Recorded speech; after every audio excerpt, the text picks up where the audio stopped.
wabarakatuh. Perkenalkan, nama saya Siti Celia dengan NIM C2011940.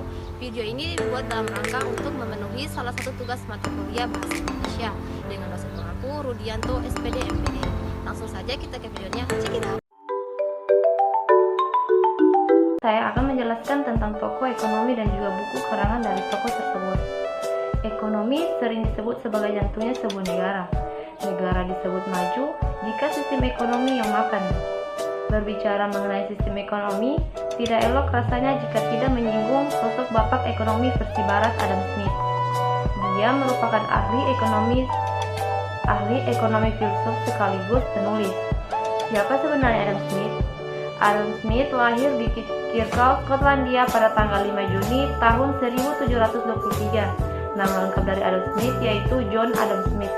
Smith memiliki dua karya penting yaitu The Theory of Moral Sentiment yang diterbitkan tahun 1729 dan An Inquiry into the Nature yang diterbitkan pada tahun 1776. Smith tidak menikah dan memilih tinggal bersama ibunya sehingga akhir hayat. Smith wafat di umur 67 tepatnya di Skotlandia pada tanggal 17 Juli 1790. Karyanya yang terkenal adalah buku An Inquiry in the Nature and Cause of the Wealth of Nations. Adalah judul lengkap dari buku karangan Adam Smith, Ekonomi Berkembang Skotlandia. Buku ini diterbitkan pada tanggal 9 Maret 1776 dan biasanya dikenal sebagai The Wealth of Nations saja.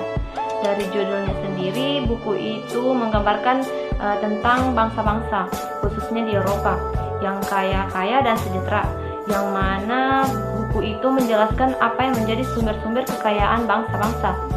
Pandangan orang pada masa itu adalah bahwa uang emas dan logam mulia yang menjadi sumber kekayaan bangsa-bangsa.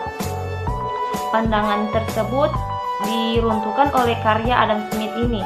Kekayaan bangsa-bangsa ditentukan oleh jumlah seluruh nilai produksi barang dan jasa yang dapat diperjualbelikan, yang kemudian kita ketahui dengan produk domestik bruto. Dari pernyataan tersebut dapat disimpulkan bahwa negara yang punya sedikit emas tetapi sangat produktif adalah negara yang lebih kaya dalam jangka panjang daripada negara yang punya banyak emas tetapi tidak produktif.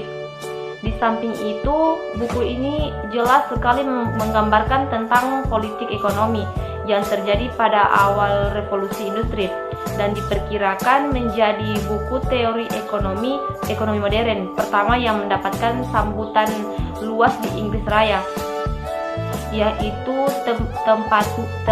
tempatnya pertama kali diterbitkan boleh dikatakan buku ini terbit pada masa yang tepat karena langsung mendapatkan lahan praktik yang subur berkat revolusi industri di Inggris Raya pada masa itu. Teori yang dikembangkan dalam buku ini juga semacam landasan teori kebijakan teori pasar besar karena di dalamnya dikemukakan bahwa peran campur tangan pemerintah dalam perekonomian harus dibatasi.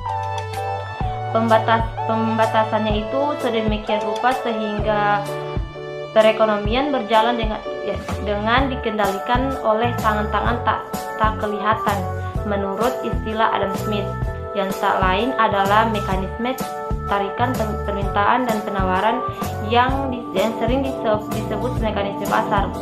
Buku ini dipecahkan dalam 5 buku yang terbagi menjadi 2 jilid. Sekian video presentasi dari saya. Terima kasih. Assalamualaikum warahmatullahi wabarakatuh.